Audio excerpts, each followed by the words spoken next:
sinabikubwiye yuko ibintu biri bugende neza niwatangiye wicaranye n'umugore w'umusirikare sasa nuyicaranye noneho na France nitwa France ariko atuye mu Gatenga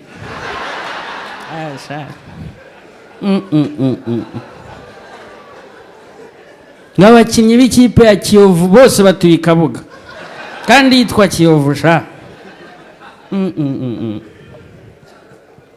n'abakinnyi bose b'ikipe ya Marine ngo nta n'umuzi koga reka twakira undi munyarwenya ukurikiyeho. Ladies and gentlemen, are you ready for Taikun? Are you ready for Taikun Ndahiro? Twariganye, ariko abantu bose twariganye ahantu bita mu karere ka Ngoma, umurenge wa Kibungo. Nubona buriya umuntu w'umusitari byihuse nka burya byangendekeye babinatirwa n'abantu barakuvugiye wangu cyakuri abaye Kibungo uzajya ubona rero waje ubabaye n'ubundi nkagusetsa jya umenya ko harimo Are you ready for Taikun Ndahiro? Are you ready? Ladies and gentlemen, make some noise for the one and only Taikun Ndahiro. Umuntu witwa Kenisoro naho kama ngiterambere ryabo rirabatungura kubera ko batabasha kureba hazaza niyo bakisimbuguruza biranga. Life is a surprise. Bwira mugenzi wawe ngo nawe waje. Mubwire ngo nawe waje. Aha, like that. Ukuntu bimeze kuri isi hari stress nyinshi zitandukanye. Ariko nta stress ibaho irusha kujya gusura abantu.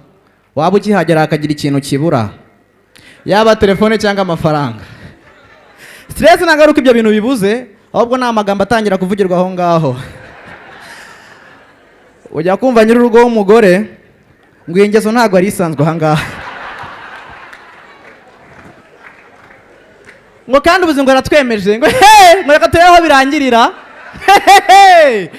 Ukumva arakaruka kubwira ngo uvuga ko atari wowe. Undi mutima ngo ninde wakuvuze, ariko directly baba bakuvuze kuko ijambo ryabyishe ryose nukuntu inge sitari isanzweho kandi nawe ari uwo munsi waje. This is a serious stress.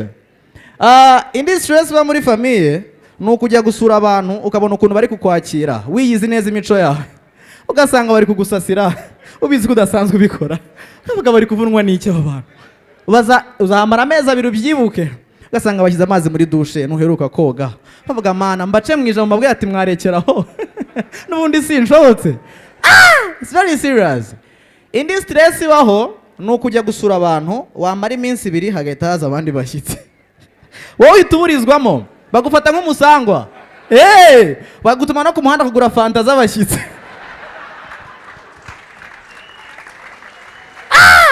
Ikibabaje kurushaho iminsi ibiri uhamaze iyo bari kugutuma bigira nk'aho bakuzi ngo genda ngo ibyo gutinda kwawe bana barezi wanze gute. It's very stressing. In this stress hari ukujya gusura abantu wahagera ukabona abantu bose bari gucaho batari kugusuhuza bakicira batse banabona bakoze iki. Ariko Imana ni igitangaza. Hari umwana witwa Last Born, amashyi menshi kuri ba Last Born. Umwana witwa Last Born abona ukuntu bari gucaho byanze bikunze araza akakuvugisha ahera mu ntebe yikinisha bikarangira kugezeho yikinisha.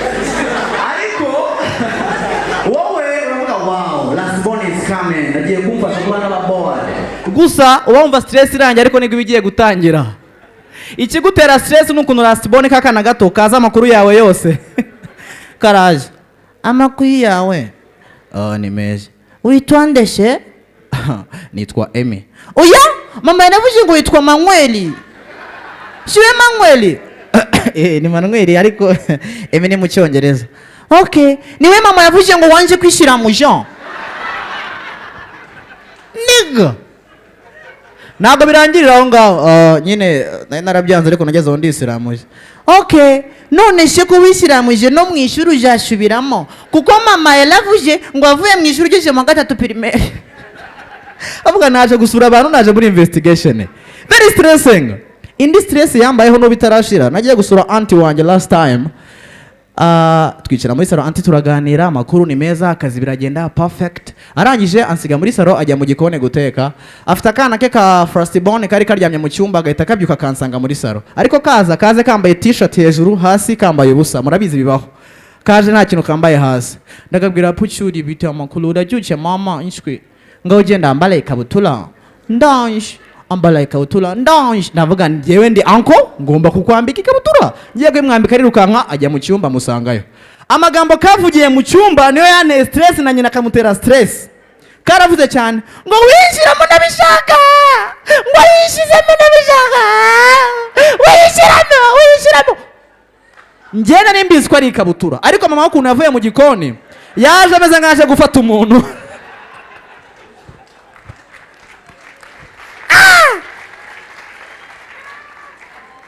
Yaje ameze nkaje gusanga umuntu mu cyuho, araza asanga ikabutura ngejeje ku mavi ndi kuyimwambika. Ikintu cyanteye stress, mama we ntago yakabonye kaza kambaye busa muri salo, ntago yarazi neza ko nayimanuraga cyane ayizamuraga. Gusa icyanyetse ko yankekaga ni amagambo yavuze ari gusohoka ngo Yesu ni umwami. Mana ibaze yo nza kuba nahari. Ndavuga niga aranyetse, yumvaga ngiye gusesengura umwana, isi yarahindutse. Bwira mugenzi ngo nayo waje, wihangana avuga ngo nayo waje. Like that. Tuvuye kuri stress zaba mu mafamiye yagiye gusura abantu, tugiye kwifasha kwimagine, turatekereza zino stress bikubayeho bino bintu, wagira stress cyangwa nazo wagira. Imagine ugiye gutega moto, mwese murazitega, waba ukicara kuri moto gutya bisanzwe, umbwire ko wabyihanganira. Wamara kwicara ukabona motari akoze ikimenyetso cy'umusaraba, ku izina ry'Imana Data na Mwana na nta nubwo arangirizaho, agahita avuga ngo, agahindukira ngo uriteguye. Nanabivuge rimwe, uriteguye. Agahita avuga ngo fata ukomeze. Stress ya mbere za mu mutwe, uravuga motari antwaye mu ijuru cyangwa ikuzimu, cyangwa arantangamo igitambo.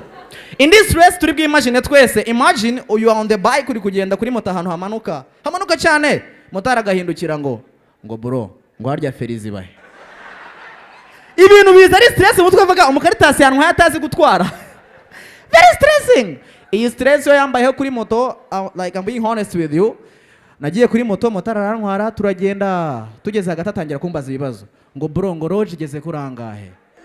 Ndamubwira road biterwa n'ahantu iri, iyo ari mu mujyi irahenda kuruta mu cyaro. Turakomeza turagenda. Tugeze hagati arambaza none se iyo wishe amafaranga ya road baguhaho n'ibiryo? Ndavuga biterwa aho babiguhaye naho batabiguha. Ahita nkora ku kibero gutya, stress isiza, ndavuga mana ko atambwiye umuntu atwaye muri road none yaba ari nje. Ndavuga wasanga yankozoye kugira yumve ko noroshye. You know the word is crazy. Bwira mugenzi ngo nayo waje. Uvuga ngo nayo waje. Ubundi abamotari baratandukanye, ariko uzasaba ubundi gutwarwa na motari wasinze ugomba kwitega ibintu bibiri. Yataguciye amafaranga menshi cyane, agucaho make cyane. It was during COVID-19, natwaye na motari wasinze ariko nari ntarabimenya. Ahantu h'igihumbi yanciye 400, ariko ntago yambwiye mu magambo. Navuze ngo nangahe agira gutya. Ndavuga bine, menya ko ari 400. Njya kuri moto arantwara, ntago twavuganaga. Numvishe ukuntu ari guhumuramura ko yasinze.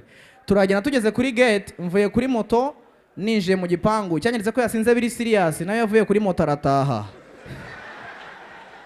Ndavuga this guy ntago yabura moto ye, reka nyamwinjize mu gipangu ejo tuzayirangisha. Perfect. Ninjiza moto mu nzu, haciye like 15 minutes or 20, numva umuntu arakomanze. Ngiye gufungura nsanga ni motari wagarutse. Niho natangiye kumwumva ari kuvuga ngo bro, uri umwana mubi, twatangiranye urugendo none urasize wanshumbiye. Okay. Ndamwishiza, it's okay. Turaryama. Ikintu cyaje kunyereka ko ibintu motari yirirwamo ari byo yirotera. Byari muri COVID-19, turaryama nka saa 7 z'ijoro njya kumva motari ngo niba nagapfukamanwa singa utwara. Urankora kandi turyamye. Ikindi naje kubona, wumve neza. Ikindi naje kubona, narebye ku gutwi kwe mbona yambaye iherena rimwe. Ndebye ku mukondo mbona ko yari slay queen mbere ko umumotari. hari hatobeye ku mukondo.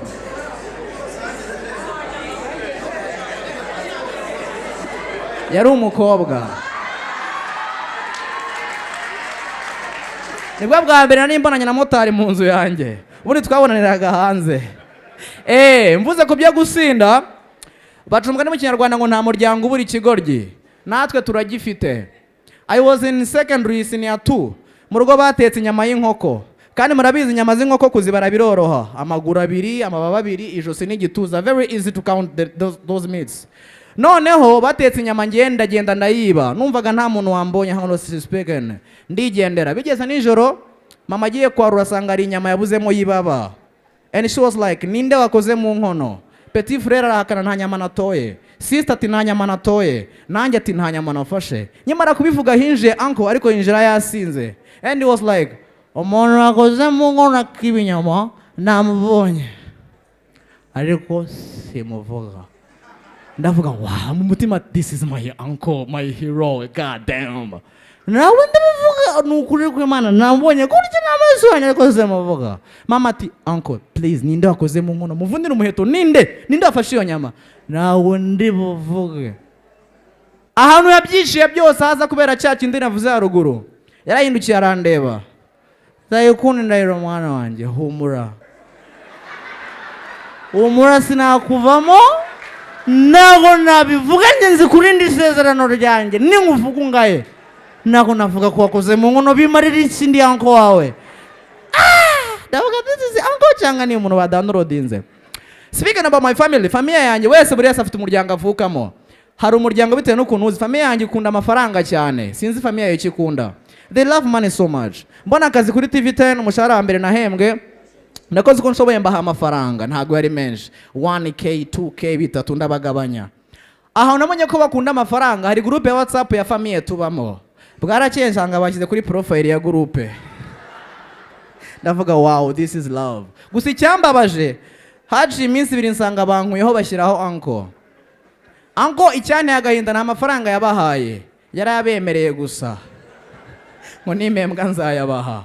Ndavuga seriously? Ariko mama niye muntu ukunda amafaranga kurusha muri famille bose. Narabona akazi mfite ngo wanjye mukuru, I mean my grandfriend wanjye. Yabaga ari gusenga gasenga cyane amusengera ibintu byinshi. Nyagasani Imana rinda rwigema. Uwiteka Imana akora uko ashoboye akadutunga. Arihira muri umuntu w'Emenerevare. Ndindira umwana amafaranga y'ikibina ibintu byinshi cyane. Yangeraho agasamarayizinga. Uwiteka Imana Taikun uri ureba. Umugenera ikimukwiriye. Navuga this mom. Ariko ubanza ari uko ari muri Africa by the way. Afrika itandukanye na Amerika cyane completely.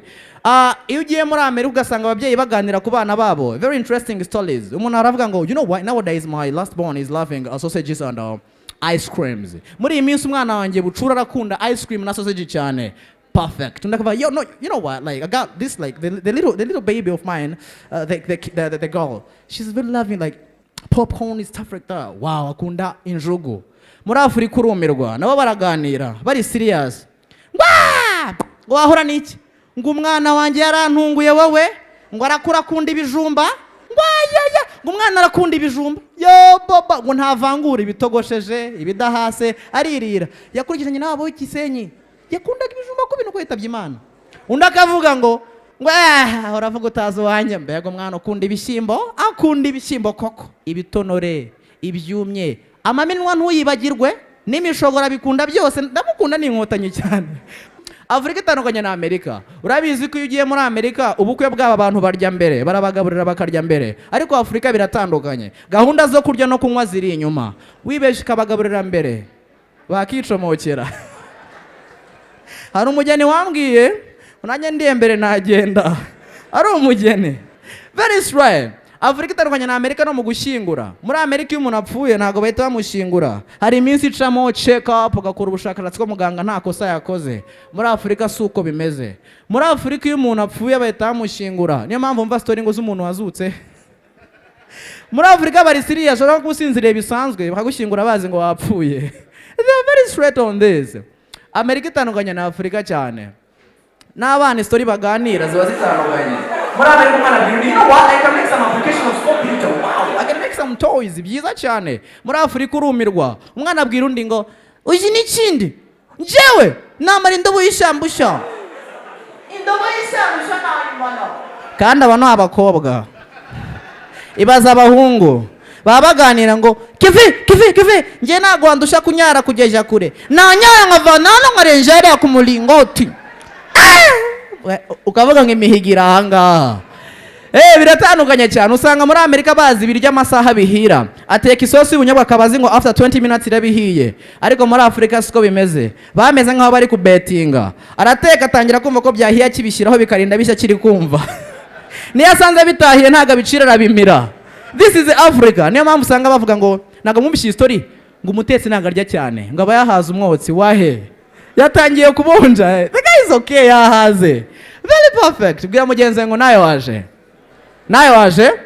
muramuzi Ismail mwanafunzi mwese. This man akora ibyegeranyo byiza pe interesting documentaries ariko ndibaza kuri ya mwanafunzi avuga ari nako atereta mu buzima busanzwe ukuntu byabimeze yaranarongoye amashyi menshi cyane kwa mwanafunzi yakoze mariage. Ndibaza kuri yavuga yaza kuba ariko atereta. Sister come here second, pull up on me, come here. Ngwino, yeah, you just come here, relax, okay, humura ntabwo ndi bukubabaze ndagira gake. Amashyi menshi cyane ku mukobwa mwiza, amashyi menshi cyane. Okay, you can sit here. Ngiye kuba mwanafunzi twumva ukuntu yatereta. Murabizi ukuntu avuga right? Ashyumu mwanafunzi ari gutereta. Ndagusuhuje wowe uneze yombi. Amazina yanjye ni Ismail mwanafunzi. Wowe witwa nde? Nitwa Grace. Grace.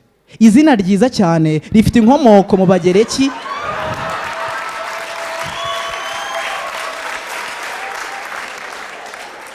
Ndagusubiza inyuma gato. Empire y'Ubugereki yakoreshejwe n'abazungu batandukanye barimo abarusiya. Uyu Grace yari umwana w'umwami igikomangoma cy'icyo gihugu. Uriyumva ute? Ndiyumva neza. Ntago wabura kwiyumva neza kuko ndakubwira gato najyaga muri office naciye hariya ndakureba umutima uratera papu ufata pause ndahindukira ndakureba nibuka intambara zabaye ku isi nkasigara ugasigara hari impamvu icyishimo.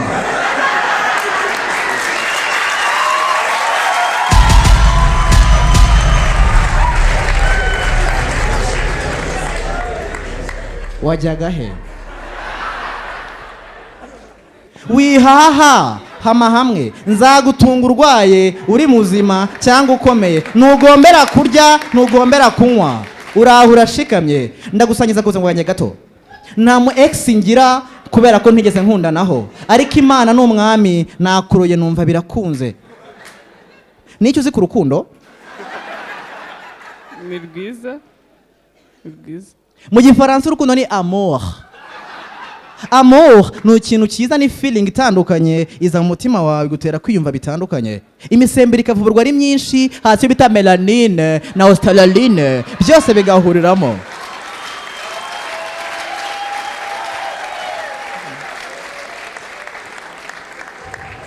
Wow, bwira mugenzi ngo nayo waje. Okay, reka dusoze gutya. Chana reta. Chana itarashi tubereke ko byabaye. Chana hejuru mwese. Chana. Niba utari umurozi zamura. Niba nagukomye zamura. Iburyo, ibumoso. Kushoto, kulia. Left and right. Kushoto, kulia. Ladies and gentlemen, thank you so much. Nitwa Taikun.